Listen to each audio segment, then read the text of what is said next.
It's 7 o'clock. Let's flip in the building. Hey, Money Elms, you ready? Let's go.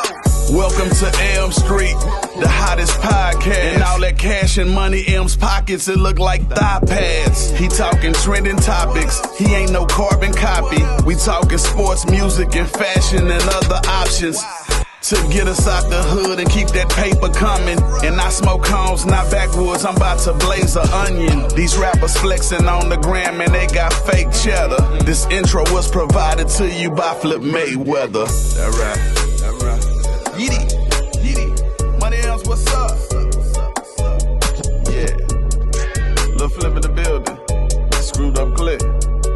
Welcome to Elm Street.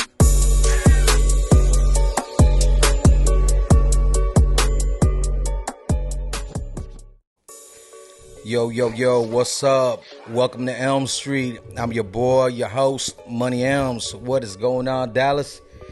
We in some hot-ass weather out here. Boy. And then I'm in all black today, man.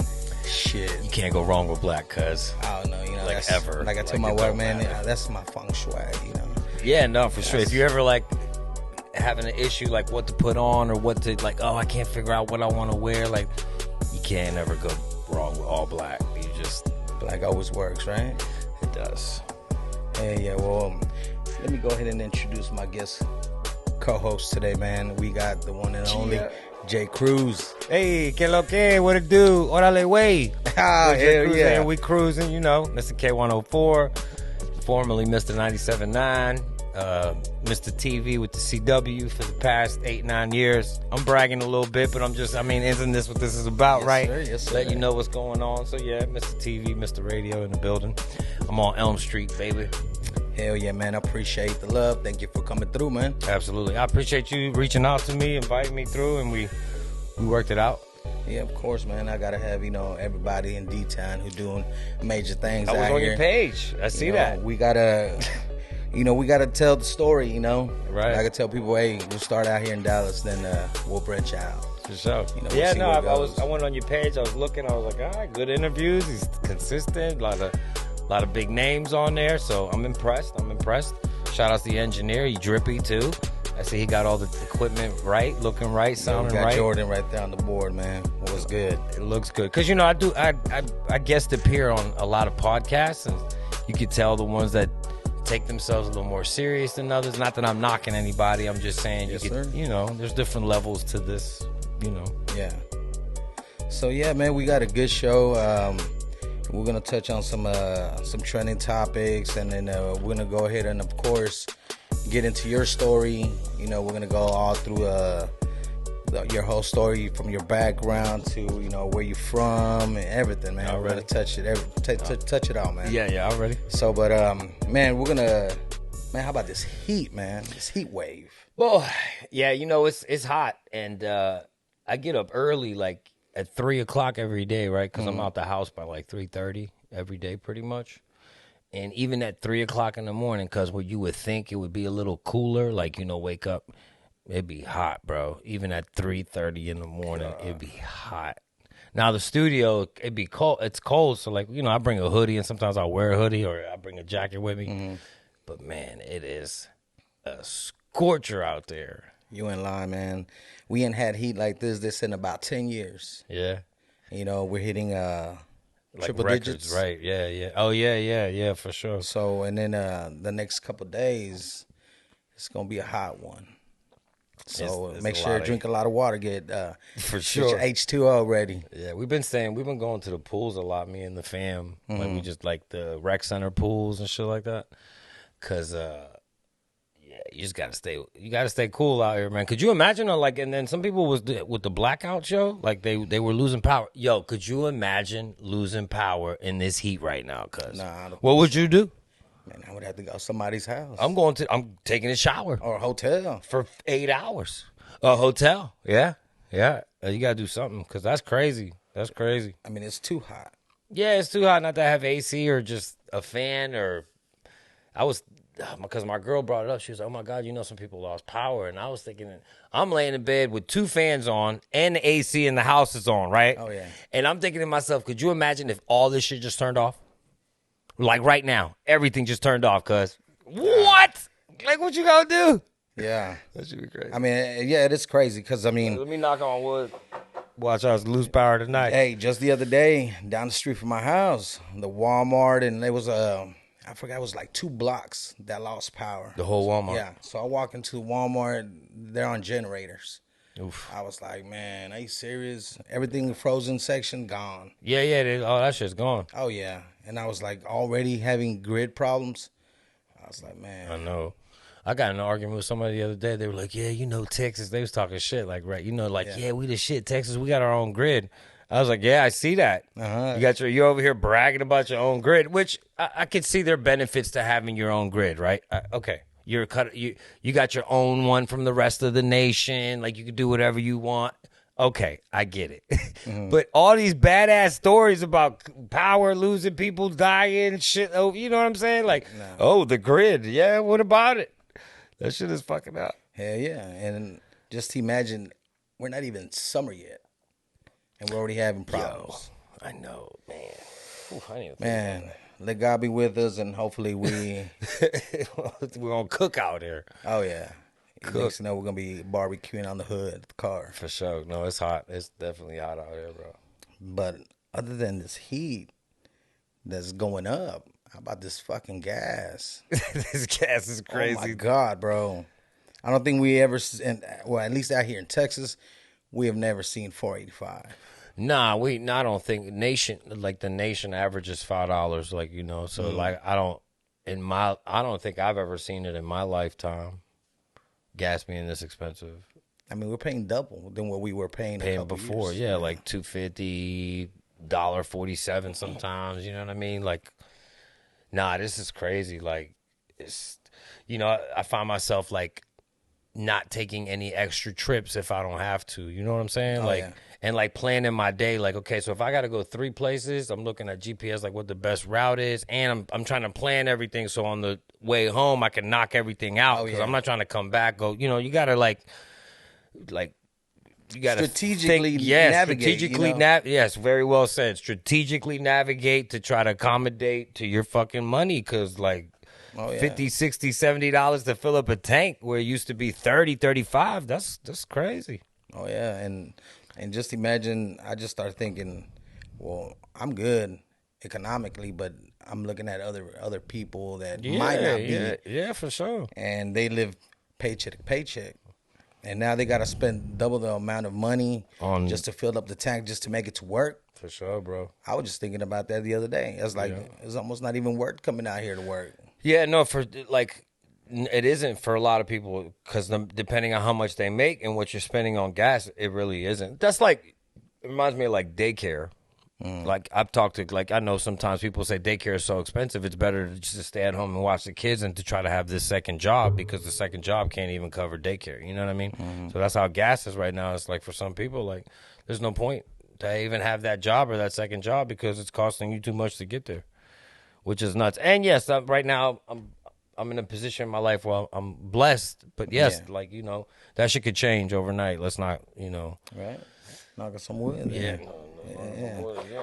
Then plus, you know, nowadays, women that were here, next thing you know, we're gone. Yeah. Look, like, one thing about me and like my whole career, like with radio and TV, man, like I really don't let that shit go to my head because I've lost jobs. I've had to move to different cities. I enjoy it, I cherish it, and I try not to take it for granted because it can be gone. And when it's gone, ain't too many jobs that are as flexible, as fun, as pay as well as this entertainment world that I'm in. You know what I'm saying? But at the end of the day, I say this all the time, cuz the world of entertainment is great, but let shit hit the fan. Food shortage, water shortage, some type of environmental situation where shit is like fucked up. Yeah. What's the first thing to go? Entertainment is the first thing to go. Nope. And I'm not trying to talk bad about Beyonce. Nobody cares about a Beyonce album when there's a water shortage. Nobody cares about what 21 Savage or J. Cole are doing when the grocery stores are empty because all the crops are fucked. Wow. You see what I'm saying? Like I say it all the time. Let one serious fucking shit hit the fan, bro. One serious thing. The first thing to go are bars and clubs. Nobody's going out Saturday night when there's a fucking water shortage, or you know what I'm saying? Like there's no electricity because the fucking something happened, or so like again, treasure it, enjoy it, because it is the first thing to go when shit gets serious. Yeah, and we're almost there. I don't know. Sometimes I be feeling like we just might be. You know what I mean? Like it's crazy. And nobody in Ukraine right now, like people fighting in the war, are worried about what celebrities are doing or what basketball game is on. Trying to stay alive. Exactly. That's what I'm trying to tell you. When shit gets serious, nobody cares about celebrityism. Nobody cares about sports. Nobody cares about, because all these things are entertainment, which is dope. But entertainment only thrives in a civilized community. That's the only place it really gets to let's enjoy this or in that, because when shit is real and you gotta fight to live, ain't no time to enjoy shit. Yeah, no. Or fascinate over people. Oh my God, that's you know what I'm saying? Like at that moment, like nigga, I don't give a fuck about none of that shit. There's no food in the fridge. I gotta figure out how we're gonna plant shit and make crops and like fucking grab a chicken so I can go hunting. Like let shit get for real. I'm not saying I wanted to go there, and I know it's an extreme, but it's true. So it always reminds me to appreciate this entertainment world that I live in. But the other day I walked into Walmart, and it looked like shit had hit the fan. Empty. So I walk in, and as fast as I walked in, I walked out. And I hit up the Kroger just down the street. I walk into the Kroger, everything's stocked up. I was like, that shit don't make sense to me.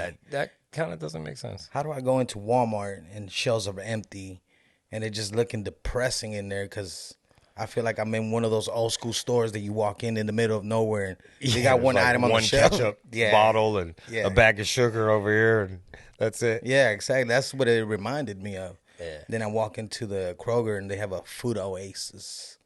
You know what I mean? Food oasis. You know what I mean? They have everything. I like that. Yeah, it's good. You have a nice vocabulary over there. It's like Appreciate it, man. Oasis. Yeah, no, I feel you. That is kind of strange. But maybe the Walmart drivers were having some issues with the. Or is there really a shortage on 18-wheeler drivers? Are you trying to say there's like a conspiracy? Because that's what I feel like you're fishing. I mean, like I don't know, man. Like, I see all these damn 18-wheelers out here. I'm like, man, is there really a shortage?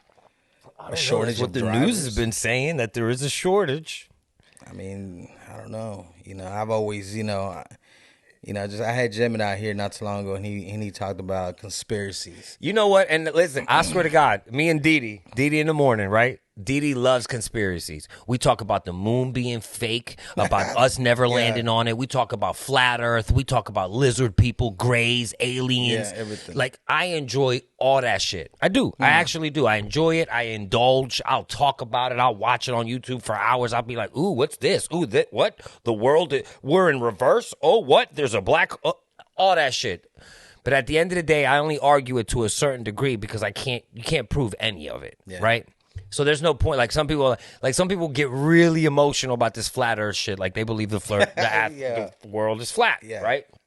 The Earth, the sun, and the moon, and they're stationary. They're like all this other shit. The tree of life. There's 4 levels to the universe. Blah, blah, blah, blah. It's all great. The Anunnaki. You ever heard about the Anunnaki? Yeah. The alien people that really taught us all this shit, and the pyramids. How were they built? Could they have been built? Blah blah blah. A lot of people say all that shit was created because they wanted to. White man from back in the day couldn't believe that brown people created these magnificent structures, so they created alien. It must have been aliens because they couldn't have done it on their own. Which now I'm like, I enjoy aliens, but I don't want to enjoy them But brown people from the past have to pay the price because I kind of believe in aliens, right? Yeah. You know what I'm saying? I'm not saying I think Egyptians did have electricity, some form of it. I think they might have figured out some shit. Or maybe they did have outside sources that showed them how to do some things. Or maybe they were just really advanced people that we just don't understand how advanced. All possibilities, cuz I will enjoy and talk about all of them. I will. Yeah. I will. I love conspiracy. So I see what you're saying over there. Like, is it really? But I will say this. The only time I have a hard time believing something is if too many people are involved. for instance, when people say NASA is all lies, every single employee at NASA is in on the lie. I'm pretty sure they got to make you sign some type of waiver. Bro, I don't but know. they're all in on the lie, cuz. Okay, if a conspiracy you needs 300 people all to lie for it to get pulled off, it's bullshit. Because 300 people cannot lie together. They can't. You see what I'm saying? Now, if it's two very powerful people and they can control a lot, sure, they could do some shit. 2, 1, 3, 4, maybe. But 300 people, 1,000 people, 48 people, you start losing me a little bit because it's too many people. You see, you know what they say? You can only get away with a crime is if you do it by yourself. Yeah. Don't you involve more people? You're not, but you can get away with it if you do it by just you. You know what I'm saying? So that's why certain conspiracies they're a little too grand for me. You know, they're a little too big. I mean, they be losing me, but I enjoy them all. But that's the whole point of a conspiracy, for sure. You know what I mean? What's your favorite one? My favorite one that I would have to say it have to be JFK. That's a good one, right? Who do you think killed him? What's your My take? Mm-hmm. Oh, man, the government, right? And they framed Oswald. Yeah, I mean he was it kind of reminds me of Shooter with Mark Wahlberg. Oh, I remember watching. I can't remember. So they use him as a specialist. It brain control? Nah, he's a specialist as far as when sniping comes, and they use him, but at the same time they use him as a patsy. Right, because somebody else takes the shot or something. Yeah, exactly. Okay, yeah. So I'd look at it like that's like not too far off from where I think the truth is. That one, at least that conspiracy, there's some like realistic levels to that, right? So some other guy in the other building really shoots, but it seems like him, and he gets framed, and boom, boom, bam. Okay. Hey, but the scarier part about the whole thing is that the powers that be did it in front of millions. Well said. Kind of gives you more of chills. Like, damn, they pulled that shit off in front of the whole world. Yeah, bro. What? We just killed JFK. What? Like, what are you gonna do? What you gonna do? And we covered it up. Yeah. What? And back then, I feel like it was easier to get away with shit back then. Yeah. Right? Because technology, it wasn't as, you could kill somebody and literally go get away with it, period. Rob a bank, you could get away with it back then. Still, you can rob banks nowadays, but it's just a lot harder to get away with it. Because now somebody going to pick up that iPhone. Well, cameras everywhere, it's face recognition. It's just, bro, you got to be smarter to be a criminal now. You got to be like, you can't just be dumb. Like, dumb criminals aren't going to survive in this new age because, you can see them, they drop all day. All day. They fucking can't walk by. Like, they just... Or they'll snitch on some, hey, check this out. I got these pounds for sale. And I'm like, what? Yo, those two guys, I think they were from Jersey. We did the story. These two guys stole gas from a gas station, like a shitload of gas. They went on Facebook and promoted it, that they were selling the gas. Wow. I was like, what? First of all, you needed some kind of technology to steal the gas, right? Because the gas station was closed, and they did something where they were, like, sifting the gas. And they went on Facebook and fucking promoted it. I enjoy the moon being, us not landing on the moon debate. I do enjoy that because I watch all these videos of why people try to disprove that we landed on the moon and it was a Hollywood set. A Hollywood set, yeah. And I enjoy it. I really do. And there's some things that make me say, I don't know, like, I don't know. But when it takes hundreds of people to collectively lie together for the lie to be pulled off, that's when you start losing. Everybody gets handed a script. I get it, bro, but it's just... Hey, in the movie... humans are, man. Hey, when they hand you a movie for a script, you got to stick to the script. And back then, you didn't need that good of technology to pull it off on those black and white old-ass TVs, like where they were sitting all in... like, when was that? I don't know, the 60s, early 70s or whatever? The flag wave... No, it was in the 60s. The flag moving, there's no air up there. Yeah. So why would anything cause it to move? When the ship lands, they say up there when something landed, it should have like dust particles. Something should have it should have left like almost like an outer ring of like poof when it landed, and there's nothing there. So I sit there, bro, and I watch all that shit, and I was like, okay. And, but at the end of the day, am I going to go on tape saying that I don't think we landed on the moon?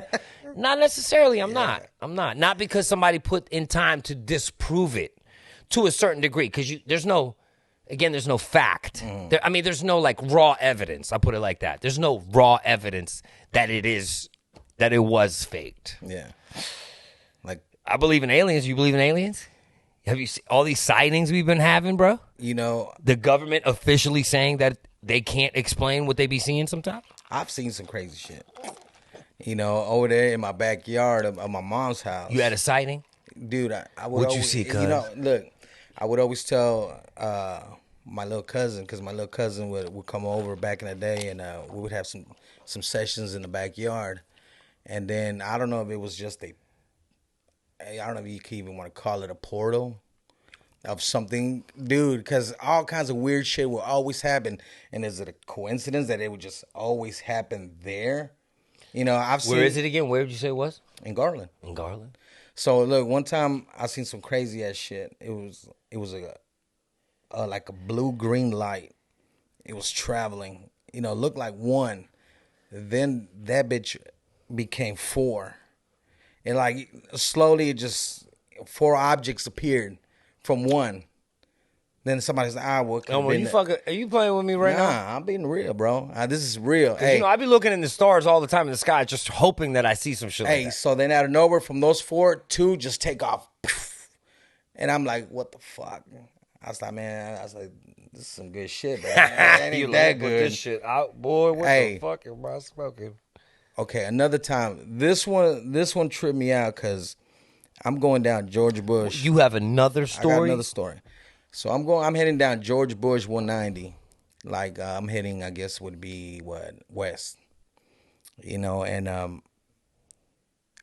I'm getting ready to cross 75 when I see this light. It's this bright ass light, and I'm like, oh shit, it's a plane like coming through, And then I was like, well, wait a minute, there ain't no fucking airports around here. Out of Addison, the closest airport was Addison, and I was like, well, what the fuck is this plane doing? Hey, bro, as the beam of light is coming, it just like somebody just hit a switch and that whole faded out. Boom. Hey, and then this was even crazier. My homeboy calls me as soon as that shit happens, and he's behind me, like maybe he saw the same 2 shit. miles behind me. And he's like, bro, you see the craziest shit I just seen? I was like, you ain't got to tell me. I was like, because I'm on George Bush. And I just saw it. And I seen it. Bro, that's the same. Okay, like recently somewhere in like Mexico or wherever, somewhere in South America, like 80 people outside witnessed the same anomaly in the sky. Don't tell me they not real. Don't tell me something's not going on out here. Yeah. Okay? When the government officially says, we see these things and we can't explain them. What? You got $1 million satellites and you can't explain it? Yeah. Yo, what? Bro, come on, make man. sense. I also feel like, part of me thinks that if they are here, eventually, if they do show that we see them or something like that, it has to be done gradually because you can't just pop up because people will lose their mind. And I know people have been saying that for a little cliche, but I do, for real, there's a lot of truth to that. People would lose their mind if one day a spaceship just shows up. People lose their mind. Their religion goes out the window in a lot of ways. I know you might say, oh, God, what? You know what I mean? In some ways, like, I don't know, like, well, God didn't, what? Like, I'm confused. Like, what? God, what? Yeah. What's going on? But then these celestial beings that we don't know how they look. Right. We don't know how they look. I also, I feel like maybe religion is attached to extraterrestrial somehow. Like, you know how they say angels and all that. We name them extraterrestrials. They could be angels. They could be angels. They could be demons. They could be. See, that's another conversation. I'm not big on heaven or hell. I'm not. You just said angels. I know, but you can't have one without the other. No, but you can, because my thing is this. We said back then, for instance, like people back then, if they saw something coming down to the earth, if let's say it was bright light, oh my God, it's an angel, because that's what we know. We know as humans, we know Bible, we know angels, but actually they're extraterrestrials that come back and come down and say, hey, this is how you live right. Don't do this, don't do that. The 10 Commandments, all that shit, right? Yeah. They try through our life, they try to guide us through things. You know, they say with every nuclear explosion or by every nuclear plant, you always have sightings. Because when it comes down to it, if human, and this is another thing, if humans actually tried to destroy the earth, they would interfere and stop us from doing it. It's too much. Again, bro, we could have this call all day, man. My brain, I be loving all this shit. Yeah. Because I could be wrong on every single thing I just said. And religion could be the right way. And I'm a disbeliever in a lot of ways with the religion. So sometimes I say to myself, man, what if I'm wrong? What if there is a heaven or hell, or you got to live right to get to the other place, blah, blah, blah. Or what if all that shit is wrong and it's more there's a more scientific explanation for everything. You know what I'm saying? It's not, because to me, I don't necessarily believe in a soul. I believe more in energy than I do a soul. Like what leaves your body isn't like. I mean, but technically a same thing. Soul could be a ball of energy. Exactly. That energy's trapped inside of our, this body that we call a vessel. For sure. So that's what I'm saying. It's like, I try not to get too, like argumentative about these things, because it can be interpreted in so many ways. Because, so I just enjoy the conversation. I listen to other people and what they think, and I'll take that in. And I take it with me sometimes. Like, yo, somebody said to me, and I don't know if somebody might find this offensive, that they say, what if transgender people are people who in their other life were that sex but didn't get to finish their life completely, and that feeling is still there? I was like, oh. Like as far as let's say you were a woman in your other life, and now you're reborn as a man.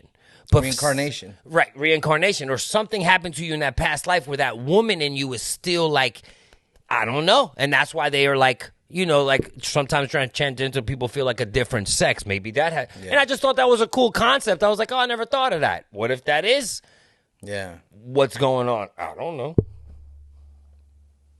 It's unexplainable. We'll never know. Bro. But I love all that shit. But I don't argue it too much, and I don't stay on it too long, because, again, you can't. How about this one, COVID? Ooh, you trying to get me in trouble. He's saying. I believe COVID's real. Yeah. I do. I believe COVID's real. I believe that when the shit first hit, I believe the smartest scientists in the world got together and tried to find some kind of vaccine for it. I don't think it was for money, because in the beginning, I feel like science to me, and this is me maybe being naive, like when scientists get together and they try to figure out a cure, they're not doing it for cash necessarily. They're doing it because scientists take pride in figuring shit out. So when COVID first hit, and all those scientists around the globe, it was one of the first times that they said like all the scientific community got together and worked together, different companies from different places where they usually might compete, where everybody just came together and they came up with a vaccine, right? So I don't necessarily think like, when people say the vaccine is this, is that, I feel like it was created to try to help humanity. Could it have some mistakes in it? Was it rushed? Could there have been a mistake made in making it? All these things I think are possible. Hey, I just know ever since I've been vaccinated, I ain't been sick. I'm vaxxed. I didn't get the boosters, though. Did you get your boosters? Nah. I got the 2 first shots, and that's it. But I don't know. But I also got the flu shot every year, myself. See, I never got the flu shot. See, I used to get the flu, and I never really got sick. Like, I don't really get, I'm not somebody who's normally gets the common cold or whatever a lot. I get sick sometimes, but I'm a flu guy shot. I used to get it almost every year. Got my COVID shots. I'm not getting my kids vaccinated at this moment. I just don't. Yeah, this is the same thing that we talked about. We touched on it, and we were like, I'm not doing it. I don't know. I'll do me. Yeah.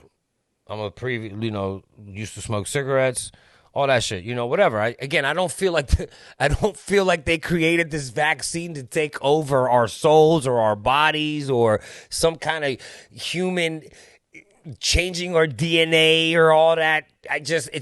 All that to me is Yeah. too much, It's too cuz. much, That's yeah. what I'm saying. So for them to pull something like that off, 2 people can't pull that off, cuz. Yeah. They can't. You're talking about a whole bunch of people have to be involved in this thing. And I don't know, what's this, like a gang of evil people that want... And here's my thing, Yeah. right? People always say, like, they want to do all these terrible things to us. Mm-hmm. Okay. Greed and money and being rich only exists if there's different levels of people, cuz. Rich people or people in power want different levels, because then if everybody drives a Bentley, is it special? No. If everybody has money, is it special to have money? No. So why would the rich want everybody else to perish and then be by themselves? Who are you going to show off your riches to when there's no other class? You see what I'm saying? They want us around. Yeah. They want us living in the same world they live, so there could be that I mean, separation. they can't have power. We're not around. Nigga, if we leave, Yeah. if everything, there's so there's nothing to be powerful, or for me to be like, man, look at that car. Yeah. There's no lesser people, lesser financial status people there to gawk over your, oh my God, look at his, like all that shit, yeah. how we do when we see like expensive shit that we can't afford, But if they wipe us out, they're trying to wipe us all out. Why would they want to wipe out the people who like To cater to them. to make them We build their roads, their buildings, all that, cuz. Harvest their crops. all that. We stay at their hotels. We get their, we buy their cars. We try to at least afford what they, you know what I mean? Their Yeah. belts, their labels. You want levels. Like I just don't see, I don't see the government going out the way to wipe us out, because that's not the structure of civilization. You know what I'm saying? But is the agenda. The agenda needs to be fulfilled. Oh my God. Yo, Elms, you're gonna have me here all day with this shit, bro. Oh my God. What agenda? What agenda? I mean, the biblical agenda. You gotta explain. What you mean? I mean, eventually, biblical terms, this earth will perish one day.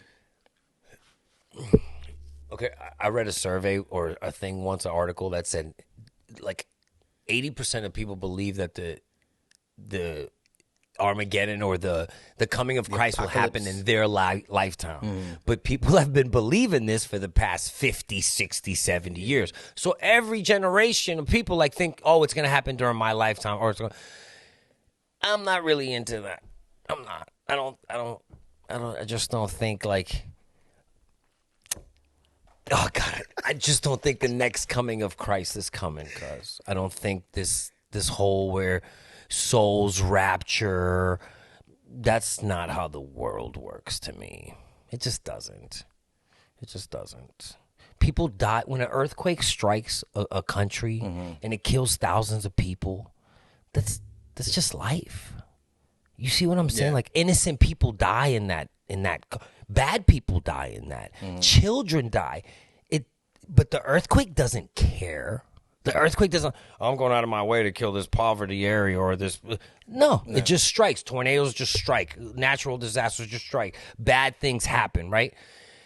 I even believe some of the worst people in the world, when they die, their energy, I feel like goes to the same place where the best person in the world's energy, the body itself, the mind, right? Human beings can be adjusted. They could be, if you raise a person in a cage for 50 years and then you open that cage and let him out, what do you think is probably that person's going to do?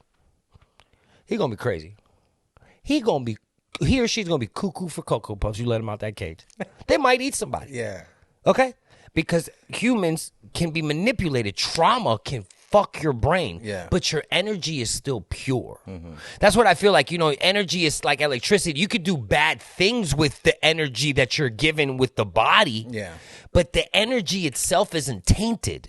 It can't. It's just energy. And when you die, all energy goes back to the same place. And I know that sucks because that means a fucking pedophile or a serial killer's energy goes to the same place where Mother Teresa's went to. And you might say that's not fair. That's not fair. But life's not about fairness. When the tsunami kills millions or thousands of people, is that fair? Yeah. No, it's just life. You know what I mean? Yeah. When you get cancer, is it fair? No, but it's life. You know, it's just humans are so, bro. Like and this helps me with the fear of death sometimes, even with my own children, because I have children. That's one of the once you have children, that's like your biggest fear. Yeah. If God forbid a person loses a child, they are not alone. That same moment you lost your child, somewhere across the world, on another country somewhere, a mother just like you just lost her child too. And what I mean to say by that is, God, and I know this might sound rude, you're not special. The whole world's not against you. It's not that serious. What has occurred is serious, but for you to be like, oh my God, the world, why would you do this to me? There's a woman in Ecuador who just lost all 3 of her kids in a car wreck. Whose pain is worse? You see what I'm saying? Like, so you're over here like, oh, I can't believe this happened to me. You see what I'm saying? Like, it helps me because if some tragedy does ever strike, I feel like I kind of like prepare myself. Like, don't get into this, oh, woe is me, I'm a victim of whatever. No, it's not personal. It's just the ride that it's life, cuz it's just. I guess my fear would be not being there anymore. You know, as far as who's gonna guide them. Oh yeah, for sure. Yeah. Of course, we leave our spouses behind, but I got wifey, but still, yeah. But still, they're missing now that father figure in their lives. You know that. They look at us as protection. Yeah, I mean, I take family really serious. Like I got 3 kids with my same girl. About to have another one. Surprise, baby. Congrats, man. Gracias. I value family a lot. So, sometimes as a dad, I scare myself when the thought of losing one of my children, like it terrifies me, but. Oh, yeah. And I don't, people, I wouldn't even bring something like that up. To sit as a parent and never have that thought, to me, is naive. What makes you special than somebody who has you see what I'm saying? Yeah. Like, I would never, I don't want to think about something like that. Okay. Don't ever physically or emotionally ever touch it or play with it and let that shit happen. And it destroys you because you were so scared of that maybe actually sometimes in your life maybe possibly happening. But I would never think of that. Okay, cool. I understand that nobody is special and that can happen to a parent. So do I indulge with the thought sometimes? I actually do, because to the point where I would get teary-eyed and I'll go in a room and kiss my children. But to me, that's an actual reminder. That's too short. That's like you reminding yourself, don't take them for granted, right? But if you never indulge in that kind of thing, those kind of thoughts, I'll see him tomorrow. Oh, I'll see him tomorrow. And boom, something bad happens. And you can't see him ever again. Can't get that tomorrow. Exactly. So I know it's a little cynical, but people will be like, yo, I can't believe you think about that. It's like, I don't constantly think about it, but I don't run from it. Yeah. You see what I'm saying? If the thought crosses my mind, I don't like, oh, block that out. No, I kind of like. It's crazy because somebody might be listening that might be like, well, didn't you just put it out into the universe? That's what I'm saying. And I'm not really with all that. Like, I would never put that into the universe. Whatever, man. I've been saying I'm going to win $1 million for 22 years, okay? So I don't really buy that. I don't buy that.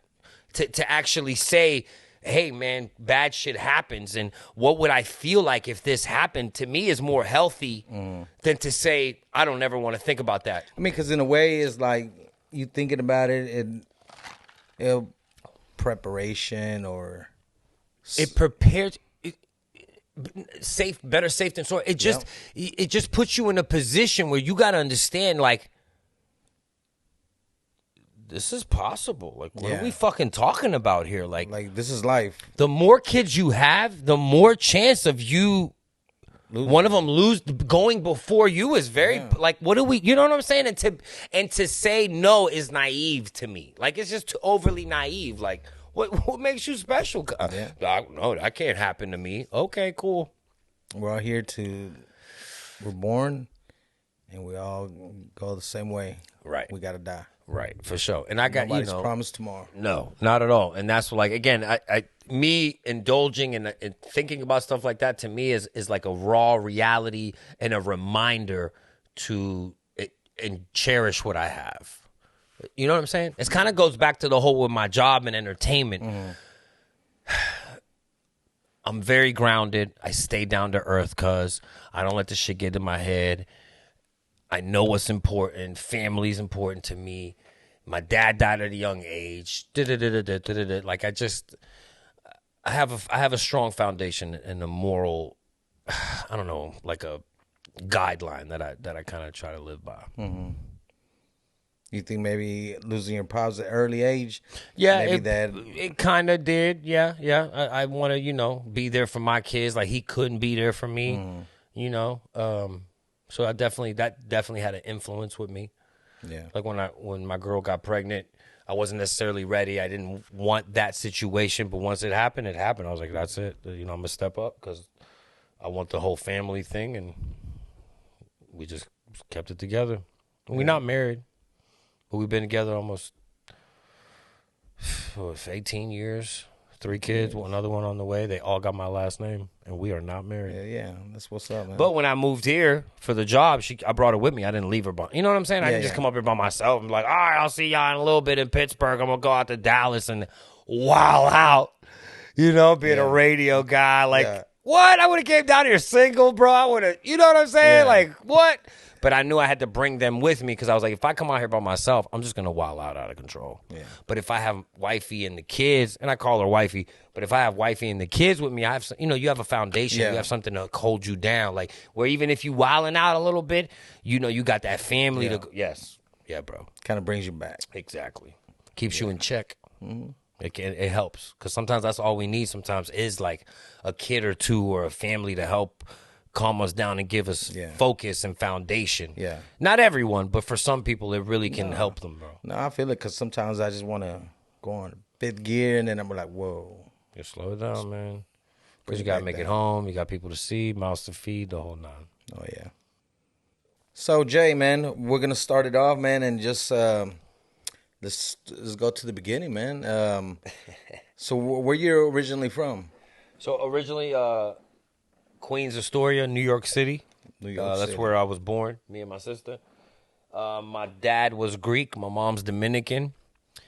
After we were born, we went to Dominican Republic for a little bit. Like, we lived there. Then we moved to Greece, and we lived there. My brother was born there, and then we came back to the States when I was like, let's say, and I'm guessing here, it was a while ago, 10 or 11. We came back. First couple years we was back. We didn't speak no English, cuz we were. That's why I tell people I'm like an American immigrant a little bit, because I was born here, but my beginning of my life, I spoke Spanish and Greek, and the only cultures I was really exposed to were Spanish and Greek, because we even lived in the countries, and then coming back to America, we had a tutor. We didn't know no English. Was your dad in the military? Or? No, he well, from what I gather, he kind of was in the military, but he jumped ship, like left and stayed in America when he wasn't supposed to, kind of thing, or whatever. Yeah. But no, he wasn't in the military. It's just after they met, they had us. She wanted to go to DR for a little bit. He wanted to go to Greece for a little bit, and then we come back. Like I said, we didn't speak no English or whatever, so we had tutors. And even the American culture really was new to us, because we were raised by a Greek person and a Dominican person. So, like, different, culture, different cultures, like not American cultures. Yeah. And then, years later, my dad got sick. He died at a young, he was 38. So at that point, that's when we moved to Pittsburgh. So I moved to Pittsburgh, I want to say 13, 14. Yeah. And that's where I kind of did the rest of my young adulthood. My radio career started in Pittsburgh. So So you went in high school and Yeah, high school, community college for a little bit, didn't do shit there. Went to like a little trade school, got a degree there. When it was time to internship, I interned at a radio station there in Pittsburgh. It was called Whammo. After the internship, they kept me. I worked in the office, like data entry for like almost 4 years before I ever got on the mic. Because my main goal, because me and my brother was rappers, we had a rap group called Mano y Mano. all right. So my main goal was, if I work at a radio station, even if it's in like in the office department, I could, so I started making friends with the DJ. So I'd always go upstairs and talk to the DJs and give them my songs and this and that. I'd go to parties with the one guy, Ray Love, and we would do this and that. So the whole time I'm trying to work a regular job, but try to get my rap career popping. So anyway, years go by. Eventually, I started doing board hopping, where I would work my regular full-time job at the radio station, like 9 to 5 hours, wearing khakis and shit. But on the weekends, I would work the studio, where I would just push buttons and make sure everything ran right. It's called a board operator. But I didn't talk. Anyway, eventually being in that studio, man, like I started thinking, like, maybe I can do this radio thing, So I started like recording myself, like doing fake breaks. Started turning those into my boss. My boss at the time ends up leaving. The new guy who comes in, his name is George Cook. He's my current boss at K104. Wow. Right? So George Cook in Pittsburgh gets this job. One of the first things he did, he hits me up one night. He's like, yo, I need a Saturday night. I know you've been practicing. You've been turning in your shit. You want to try it? I was like, yeah, let's go. So I leave the studio because me and my brother just booked the 4-hour, 5-hour block in the studio, record music. Yeah. But he calls me and I'm like, yo, and my brother's like, go, go, go. So I go. I do my first Saturday night as J-Kruz. He calls me the next day. He says, you can keep Saturdays. It's yours. Wow. So now I got the full-time job in the office. But on Saturdays, I'm J-Kruz now. So a little bit later, a little bit after that dude, George Cook, leaves. The boss who was there before him, who always used to come up to me, it was crazy. This dude used to always come up to me like, yo, why you down here in the office? You should be upstairs with us. You got swag. You got, back, but different lingo back then. Yeah, like, of course. Yo, you got this, you got that, you got fresh. The look. You should be up. Yeah, right. You should be upstairs with us. I don't know why you down here. So after George leaves, that dude gets the job again as the PD, program director. That's like the boss at the radio station. And the first thing he does is offer me the full-time job as the night show. Because he was like, oh, I've been hearing you on Saturdays. I told you belonged up here. So he gets the job. So your Saturday night show, what time was it? Like 7 to 12 maybe, some shit like that. What was the title? It was just like J-Kruz Weekends, or like We Cruising, or not We Cruising, no, I'm sorry. The We Cruising started here in Dallas. Just J-Kruz Weekends. Like, it wasn't, like, it was, I was just coming up with a name at that time, so I didn't even, like, it wasn't really like a show based around me. It was kind of like, hey, oh, and I remember I used to have to run like Clinton Sparks mixes, like other people's mixes and shit. I got to say a couple words. So it wasn't like, it was cool. But anyway, the other dude gets the job. He offers me he says, look, full-time job. You're my new night show if you want it. So I quit the regular business job there. And now I'm upstairs as a full-time jock Saturday nights. I mean, Monday through Friday. Yeah.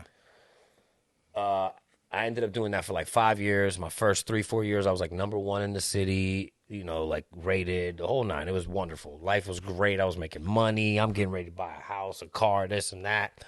So 5 years in, one day we're at work, we're at a location doing something, and I get a phone call like, oh, tomorrow there's a mandatory meeting for everybody. They sold the station. They sold it to another format. It's turning Christian radio. Everybody gets let go. Everybody. Except for certain people. Everybody got let go, cuz I'm walking in there like, ain't no way they let me go. I'm in there like, I know they got something for me. Yeah. I'm J-Kruz. I'm the night show. I'm running. Because I was in the clubs every night. Like, I was, like, the Berg was my city. Like, that was my, like, I reigned. That was my reign there for a while, you know? With help of other people, for sure, but. And I'm walking in like, there ain't no way, boy. I walk in there like, hey, yeah, Cruz, thanks. Here's your severance. Bye. Boom. Psh, that's it. So I started looking for work because I was like, I'm J-Kruz cannot die. I was like, I got to keep doing this radio thing. I want to keep doing it. So for like 6-7 months, bro, I just saved my resume. I was online looking at places, opportunities. I got a couple job offers here and there from some smaller stations, but I'm collecting unemployment time. I'm getting ready to give up. And I get a phone call from this guy named John Candelaria here in Dallas from 97 on the Beat. He's like, hey, man, I saw your stuff online, man. I like your look, your swag, blah, blah, blah, blah, blah. He's let me fly you out here one weekend and see what you got. Flies me out. I get on there. I sucked, cuz I ain't been on there in like 8 fucking months. I'm nervous. I'm in the South. I'm an East Coast boy. You know, he brings me down here. He throws me on the radio. I was terrible. I thought I blew the job. I thought I was, oh, he ain't never going to hire me now. But I did good enough. He was like, yo, so after I come back, he's like, yo, you got the job if you want it. Here's what I could offer you. Boom, boom, boom. So now I'm this Pittsburgh kid, East Coast kid who has to make this decision to move to fucking Dallas to chase his radio career. This was like 11 years ago, 12 years ago. So obviously I picked it up. You know, I told wifey, I was like, come on, come with me. She was, again, I'm not married, but, you know. Yeah. I was like, come with me, bring the kids. Come on, let's go down to Dallas. And she did. So we moved down here about 11, 12 years ago. Did the night show at 97.9 The Beat for like 8 years. Then me and Vita was on the morning show for 2 years. And then I was by myself from like 9 to 12 in the morning for 1 year. Mm-hmm. So there was my like that's like my 11-year run there at 97.9. But in my last year, I wanted something different. I wanted to take a chance on me. The Beat at the time really didn't have any place for me to grow. Mm-hmm. I was stuck in this like spot where I felt like I just wasn't getting anywhere. So I requested a meeting. I said, hey, I was looking at that, like, we really can't give you none. I was like, all right, I'm not going to re-sign my contract. Because we sign contracts, 1, 2, 3-year contracts. Sometimes a 5-year, depending on who you are, but we sign contracts. And that means at the end of the year, end of that contract, they don't have to re-sign it, I don't have to re-sign it. Or we could both mutually agree to meet somewhere. Or they'd be like, oh, we want you to resign. Oh, I want to resign. But it could be, you might want to resign. They might look at you like, nah, we're good. We're going to go another direction. Yeah. So that shit happens. So my last year, I decided to walk away because we also have non-competes where I can't work for 6 months in this market. Oh, wow. Mm-hmm. Sometimes it's a year. So is that just in the city where you were at, or just if I move to another city, then I don't have a problem with that. Okay, so it's just. But like if I would have, for instance, like as soon as I left the Beat, if I would have tried to get on K104 a week later, not allowed. Not allowed. Wow, that's one thing I did not know. I gotta sit out for 6 months. A lot of some in the dentistry, like dentists, they're like that too. Like where you work or whatever. Certain industries have non-competes where you have to sit out for a little bit. No, yeah, because it protects the company or whatever. I used to work as a delivery driver for a company, and it was the same thing. You would sign a waiver, right, stating that you would not try to go to any other competitors, right? You know, for a certain amount of time, of course. Same exact thing. Yeah, that's exactly what it is. A non-compete. Okay, wow. It's compete, right? Non-compete. Don't go to our competition. Don't compete against us as soon as you leave, kind of thing. So I had to sit out for 6 months. After the 6 months was up, you know, I started sending my shit out, looking for work, blah, blah, blah, blah, blah. I had a feeling that the word got out that I was a free agent in this market, that some possibilities could come, and I got a phone call but it took almost a year. Wow. So I was unemployed for almost a year. Shout outs to the CW. They kept me really busy and helped me out. Kind of like the universe kind of helped me out and knew what was going to happen, and being on TV kind of made it look like I left radio for TV, so it didn't look like, yo, what's up with Cruz? He's not on the Beat anymore? Yeah, I didn't hear him. Where's he at? Yeah, right. So I was posting a lot of my TV stuff, which made it look like maybe I left radio for TV. Mm-hmm. But I knew eventually I was going to try to get back on radio. But, yeah, cuz K104 called me in. I met, and Dee Dee in the morning liked what she saw. I got some T-shirts for y'all, too. Oh, yeah. And now I've been on there for like 5 months. Newest member of syndicated show. It's like in 70 cities. Mm-hmm. Oh. So was the transition hard for you? It's doing the morning show with Vita on the Beat for 2 years kind of gave me the taste of that 3 in the morning life, 3:30 lifestyle, where you get up at 3 or 3:30 in the morning. So it wasn't too much of a shocker that way, but yes, it's different environment. It's, you know, it's a syndicated show, so like it's in so many cities, so things are done differently. The structure's different, and I don't know these people too, so I'm in a room with people that I don't know that well. Yeah. We're with Vita and Kay and Jazzy. That's just we knew each other a little bit more, so that way that was a little different. Still learning how they work, how they like stuff like that, getting comfortable to a certain degree. Now, if you hear me on air, I don't feel like I sound out of place, but in because man, you sound like you fit right in. So that's dope. But overall, it's still a learning process. So the difference of learning how every environment's kind of different. People work different, that kind of thing. Yeah, bro. Different format. And but how they structure things. That's it. Like learn the ins and out, how people like to work, how they react, shit like that. But nothing like it's still radio. You know what I mean? Overall, it's still radio. But I am learning a lot because again, it's syndicated. There's certain things we can't say or can't do because you're in other cities. You don't want to make it seem like you're not in that city. So it's just there's a bit of a learning curve for sure.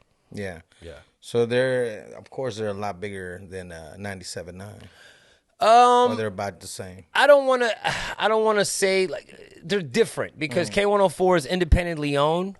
Like, owned by one person. And Radio 1 is owned, 97.9 The Beat is owned by Radio 1, which is this big corporation that owns like, and I'm guessing here, 70, 80 radio stations across the country.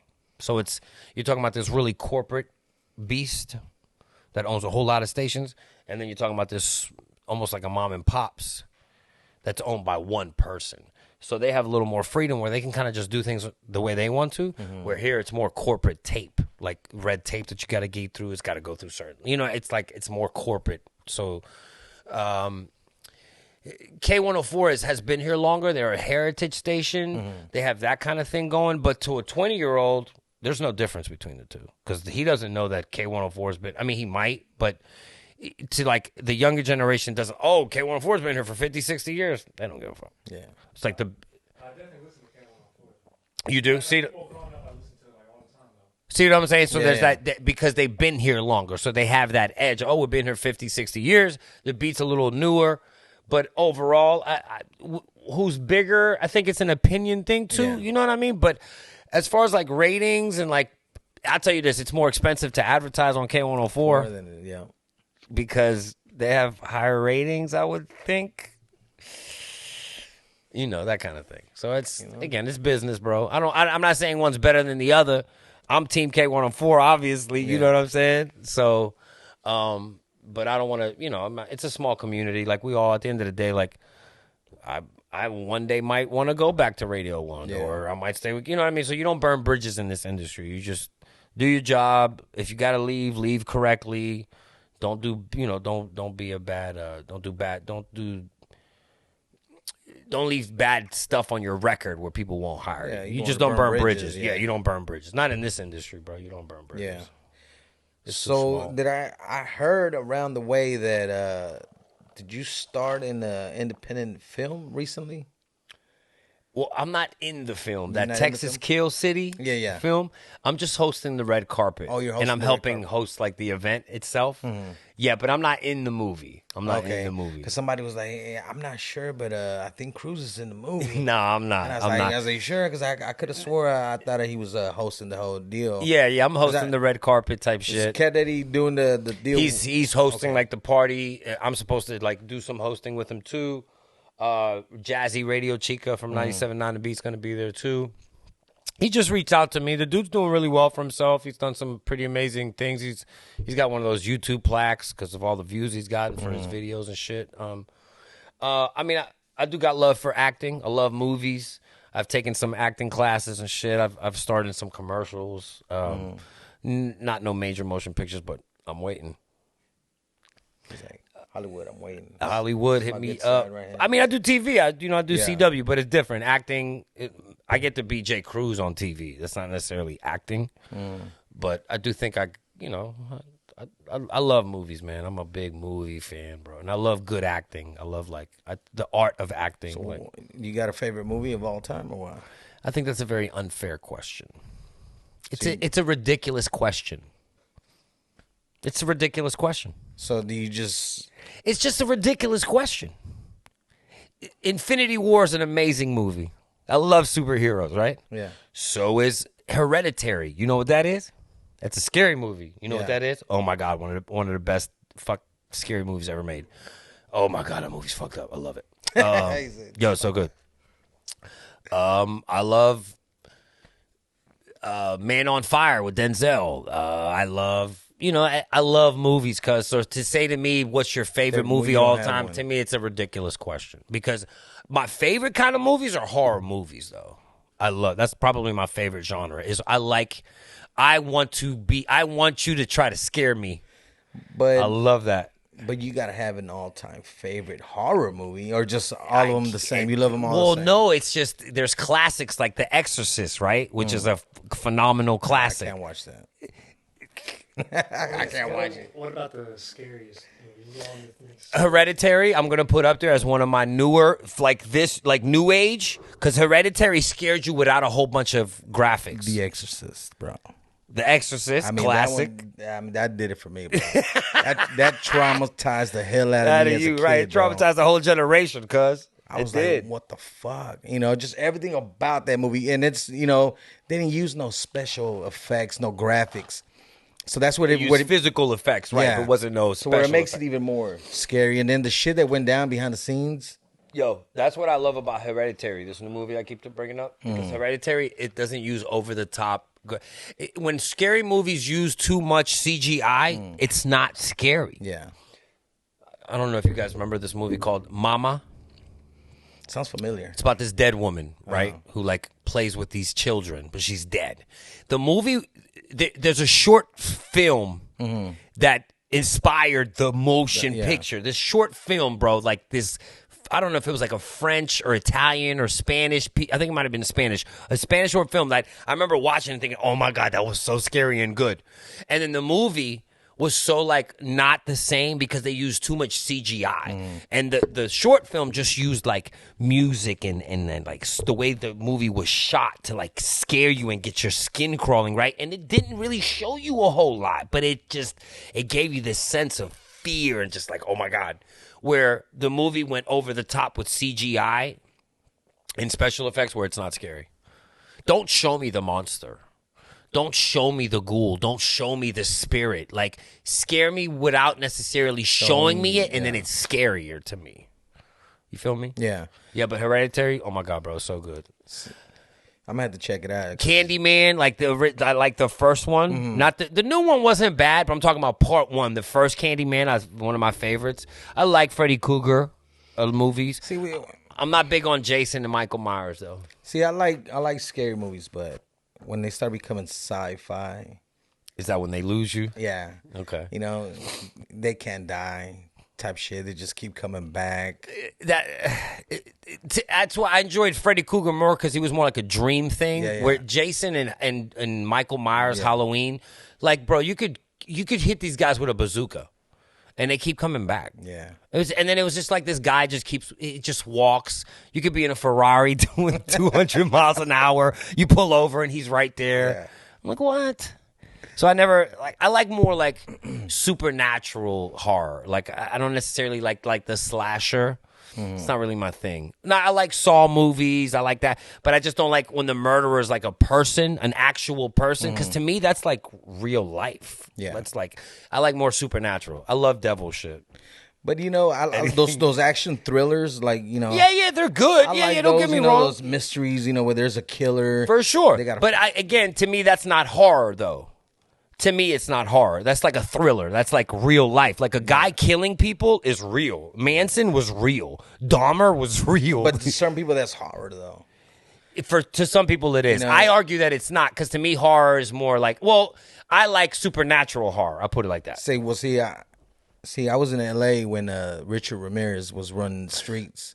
I remember being scared. Right. Being a kid, and they're talking about the Night Strangler and Right. and it was crazy. And then they were just everybody was on alert. Yeah, because I'm crazy man running around. Yeah, and then they were, you know, especially when it happened close by, they're like, oh shit, Yo, it just happened down the street. Yeah, that's crazy. You know, oh shit. Yeah, no, for sure. That's scary. But that's actual scary, too. It's like, yo, there's a crazy person running around. But I would have to say the same thing with, like, the supernatural scary. You know, when you, possessions and, you know. To me, that's why that Exorcist, to me, would have to be, like, the most... Well, here's my thing about shit like that. The science guy in me, because I'm truly like not that I'm educated in science, but just like I believe in science more. So I don't really believe in like ghosts and like I only believe demons in science and shit. I just don't. But that's why I enjoy it. That's why I enjoy movies about it, because I don't actually think they're real. You're not gonna start jumping on the couch and none of that. Yeah, that's what I'm saying. I just don't. I don't think. I think people lose their minds. People can be crazy. The brain snaps. Like when when people do crazy shit to the children and kill children and all that shit. I don't think that's an evil thing. I think it's people are just sick. Mentally. Yes, I think it's a mental thing. I don't think it's like, oh, that's the devil. No, it's not the devil. It's just sometimes brains break. Yeah. So, not too long ago, I guess when you were still in 97.9, I wanted to ask you because I remember hearing you on the radio when you were going through your whole trying to quit smoking cigarettes. That's when I was with Vita in the morning show. Yeah. Mm-hmm. So I remember your journey. So was it? Because I remember you. I went to a hypnotist. Yeah. How did that go? It was like 5 classes for like $1,300. Mm-hmm. Five or 6 sessions. It worked. You think so? You think that's what it was? It was several things, but it was one of the main things that helped me do it. Because I'm gonna break it down. So, hypnosis is like meditation, cuz you go into this room, you sit, you close your eyes, you listen to her instructions, right? Like, all right, I want you to think back, picture yourself a child. What's a thought that scares you? What's something that hurts you? Do you see my dad? Oh, well, what happened? Like it's like this calming sensation where you sit there and you kind of just like breathe slow and you keep your eyes closed, and it's almost like this meditative state, right? It's nothing like Get Out or anything like that. That's what I was thinking. Because that's what people be like, oh, so were you doing? No, not at any time. If that lady would have touched me, I would have known. Yeah. At any time, if somebody would have walked in that room, I would have known. There was times where I sat there and I opened my eyes and I had to close my eyes and get back into it, because you have to like willingly like allow yourself to relax so much where you kind of like come to this like, again, it's like, think about it. If you sit somewhere real quick, chill and calm and relax, like you kind of sink into the seat. Like you kind of just become so relaxed where your muscles just chill and relax. You're not actually sinking into the seat. You know what I mean? There's no like Get Out type shit, because that's what I keep going back to. Overall, long story short, each session she just like asked me things, and we talked about my past and cigarettes and why do I hate them? Why do I do it? This and that. But by the end of the session, she would ask me to picture myself what I'm going to look like in 30 years if I keep smoking. And I created this image in my head where I was sick, dying in a hospital bed with all my children around me crying because I was dying from cigarettes. And I was skinny and sunk in and this and that. And I literally created this image in my head of that's what I'm going to look like. Mm-hmm. And the impact it's going to have on my kids, right? Wow. So it was almost like mental ammunition, like that she helped me build. Now, I paid $1,400 for the classes, which was another motivator. Like, yo, I just paid all this fucking money to quit. Yeah. I need to try. Like, it was a $1,400. It wasn't like this wasn't a $30 Nicorette. Yeah. You know what I'm saying? Like, I paid a lot of money. How many years were you smoking for? 18. 18? Mm-hmm. I smoked for a long time. I mean, you figured you probably spent that or more. Absolutely, for sure. In a year's or 2 years worth time, whatever. Less than that probably. So, the money, the pressure of talking about it on air, because I was telling people, we aired it on TV, like the sessions. Mm-hmm. Plus, my kids was like, "Oh, Dad, you're gonna do it." So I felt pressured all the way around to quit, and the classes. So I feel like everything together helped me quit. Now, just the classes alone, like if the classes were free, I don't know. You don't know if you would have the same outcome. The same outcome. The price, the pressure, all eyes on me kind of thing. And part of me also did want to quit. Like, and now, bro, I've been in a room. You could light 10 cigarettes around me. I don't even think about it. And I never thought, like, bro, when I was a smoker, bro, I never thought I'd stop smoking. Wow. Never. I never thought I'd quit. You also tried what is it, an acupuncture? No, not acupuncture. I never tried acupuncture. Nicorette. What else did I try? Oh, there's a pill you could take, like a prescription. You could take this pill that makes the cigarettes like taste so nasty, bro. The pill kind of works, but it used to make me so nauseous. I used to hate taking it. And your dreams, it would make you have like these super crazy, vivid dreams, because like the dreams were so weird. They felt so real at first. So I couldn't take the pill all the time. But the pill did work, though. It made it taste bad. I just didn't want to keep taking them. But it worked. Thank God, because I never thought I was going to quit smoking. And the shit worked, bro. So shout outs to the hypnotist lady who... Because again, you know, this mental idea of me dying, like, and it was so like... The picture was so clear in my head, bro, where it really like fuck with me. Like, yo, quit smoking, man. You're going to look like this. You know, it helped. And it plus the fear of dying. Yeah, like fear dying that way, not death necessarily, but dying like that over cigarettes. Yeah. Because I still smoke weed. Yeah, but I don't. That urge for cigarettes is completely 100% gone. You know, when I was on probation, I smoked cigarettes, and people were like, "How the hell did you go from smoking weed to cigarettes?" I don't want to go to jail. First of all, yeah, it's a substitute. But yeah, because I was so used to smoking. Yeah, so I used to smoke, bro. A lot of times I'd go outside and smoke because I was bored. Like and you get addicted to that. You know what I'm saying? And I'm gonna be honest with you, I enjoyed squares, cuz I liked smoking tobacco. But I didn't like the way I smelled. I didn't like the wheezing in my lungs when I was sleeping. I didn't like how tired it used to make me, how it used to control me. Like, I'd have to go outside, or I'd be like, oh, I need a fucking square. I'd get all, you know, if I didn't have a cigarette and all that shit, you know, like, it had so much control over me. Yeah. And I'm just glad that I never had, like, a addictive personality. Oh, well, you didn't stick. I dropped let it go. I let it go, and it was like, how could you just quit? It was easy. Some people, to me, that when I was a smoker, that was crazy to me to just quit, to say one day I'm done. Like, I used to try sometimes, like, all right, I'm not gonna buy them today, and then an hour later, I'd be at the store buying a pack of cigarettes. Man, that's crazy. But man, congratulations, because a lot of people cannot do that. No, one of the great. Listen, out of all the shit I have accomplished in life, radio, TV, kids, success, this and that. If you ask me right now, what is one of the biggest accomplishments in my life, is quitting cigarettes. Swear to God, because I never thought I was gonna be able to say no to squares. And like I said, right now you could be like, there could be 10 people smoking right now, and it doesn't bother me. You ever somewhere and somebody offers you one?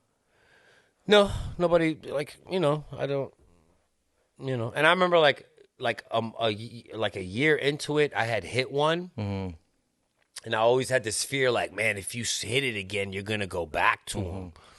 You know, there's times I walk by and I smell them and I'm like, smells kind of good. For real. There's times like, Or I might be sitting at home and I'd be like, man, I'm bored. Old me would just go smoke a cigarette. You know what I'm saying? But I don't, you know, I'll just go light a joint now or whatever. It's probably maybe just a nostalgic. That's it. You know, maybe it was like having a good time. Habit. Yeah, it was habit. It's something like, it's like, you know, you play basketball and then you just stop or whatever. It's like you miss it. You're like, man, I miss doing this, or I miss having a reason to go outside and just, you know, whatever the reason was that I used to smoke. But I'd smoke after food, sex, blunts. Like there was always a reason. Oh, cigarettes are great after this. Oh yeah, well, cigarettes are great after everything. Yeah, for real, it's crazy. Yeah, if you put it in that sense, you know, just like weed. For sure. It makes everything better. That's how I used to be. Man, I'm going to get you higher. Hey, Jimmy, like, have bakes. It's like, hey, have you ever done this on weed? I know. And he's like, man, it just makes everything so much better. Everything. It intensifies everything, but that's crazy, dude. Food on weed? So you also just hosted, too, the carne asada. Yeah, shout out to Sonia Kilo, And I can't remember the other girl's name that helped her put it together. They were, I believe it's Stephanie. Stephanie, shouts to Stephanie. Amazing event because I was so impressed by them. Because I do a lot of events. I see a lot of promoters put events together, and I'll be honest with you, a lot of times, man, those events do not do well. They don't make the money they expect. Shit just doesn't go as planned. It's not easy to get 300 people to come to a venue, and I'm just throwing a number out there. Like there was way more than 300 people at Carne Asada Fest, but I'm just saying, like, rent a club that holds 150 people on a Friday night. See how many people you can get there. People think it's easy.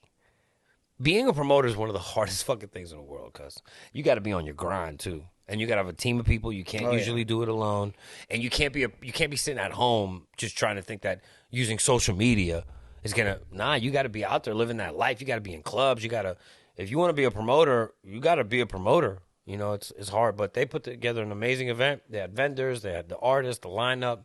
I was very, very impressed with what they did with Carne Asada Fest. And this was the second annual, right? I think it was the second one, right? Yep.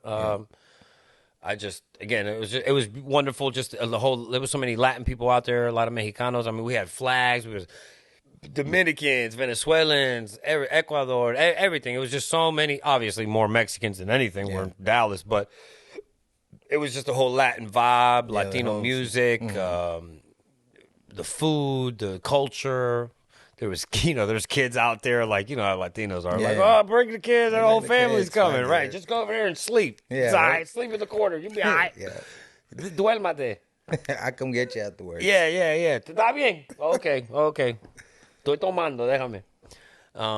So, it was, Carne Asada Fest was really dope. It was really dope. I liked it. I was very, sometimes when you do events, like, it's not just about the money. You end up leaving thinking to yourself, man, I'm so glad I did this. It was so good for me and my name and my, and just the culture and everything. And that's how I felt leaving Carne Asada Fest. I was very happy that I was part of it. Yeah, well, shout out to Carne Asada Fest, Sonia and Stephanie. They did their thing. They did. It was really dope. Yeah, they put it on for the city, Dallas. It was, bro. It was super dope. I can't wait till next year. Hopefully they do it again. Yeah, we'll see what's up. We're going to have to fall in there, see what's going on. Yeah, you need to come this time. Yeah. Shit, I had a lot of shit going on, so I wasn't able to go. And then I was like, man, fuck, I should have made time to go. Because, it's one of those things when certain things happen and you're like, man, I wish I would have made it. You know what I mean? Yeah. It just popped up real quick. Also, shout out to my man Exile and Mundo. They did that 412 Selena event this year. Okay. I don't know if you saw that. It was like it was an outside area. I think it was right where Carne Asada Fest was, but it was the Selena Fest was there. Bro, that Selena Fest event was so dope too, bro. It was so dope. Another like heavy Latino, obviously they had Selena impersonators. There was a competition for the lookalike, Selena lookalike. That's what I ended up hosting. But we did it's bingo, but what's Spanish bingo? Or what's it called? Loteria. So I did the cart, like I had to name the cards and shit. Like I got video of it and everything. And some of my Spanish words I was messing up, and they would everybody would laugh at me. Yeah. And I'd be like, "Cálmate, okay, yo hablo español, pero muchas veces I don't know how to say a word or two." And then so that was really fun. But the Selena Fest, 214 Selena Fest, was also a really, really dope event. Another event where I left glad that I did it. Like, this was so dope, cuz. Yeah, man. So, do you have any upcoming projects? Any upcoming events? Right now, I got a new thing on CW. It's called Watch Party with J-Kruz, where I talk about new movies, new shows, and stuff. So that's on every Thursday and Friday on CW in the mornings. They send me out to places. So just check me out on the CW. Check me out Monday through Friday on DD in the mornings on K104. But as far as like my own side stuff, not really, bro.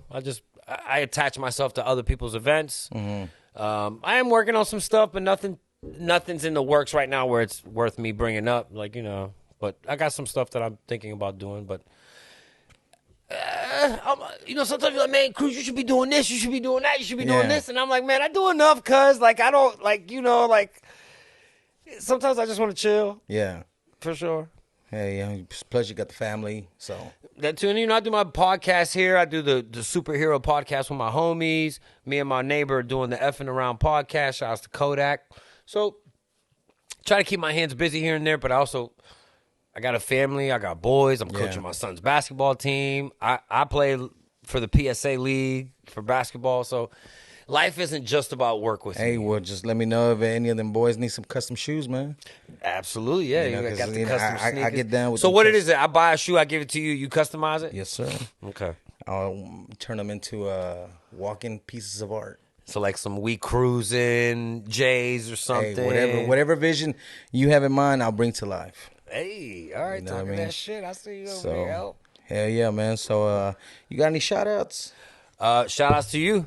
Shout outs to this podcast. Hey, appreciate that. Real Appreciate you coming through and showing me some love, man. Shout outs to the engineer. What's the engineer's name? Jordan. My man Jordan over there holding it down with the Iron Maiden t-shirt with the drippy. I see you over there. Nice studio. I like your professionalism. I like how you holding it down. Like I said, a lot of people got podcasts, bro. Yeah. So I'm impressed. I like the setup. I like your approach to it. Shout outs to the CW. Shout outs to Didi in the morning. I brought some t-shirts for y'all. Yeah, hopefully Didi and Lady J, I can get them in here. Yeah, you want to get them in here? Yeah. Yeah. Oh, there you go. You know what? We'll take a picture with the shirts, like holding up the shirts before we leave today. Almost definitely. I brought 2 shirts. Hey, appreciate that. Appreciate the love, man. But, you know, shout outs to K104, Didi, for the opportunity. Shout outs to you. Shout outs to the city. DFW, you know, you've helped me, you know, the fans, like, just everybody, bro. Follow me on social media, J-Kruz on there. That's JKRUZ on air. Again, check me out in the mornings. Check me out on CW. Follow me. I'll follow back. There you have it. There you have it, people. The one and only J-Kruz, man. From K104, man. Didi in the morning. Shout out to everybody at K104. Cat Daddy.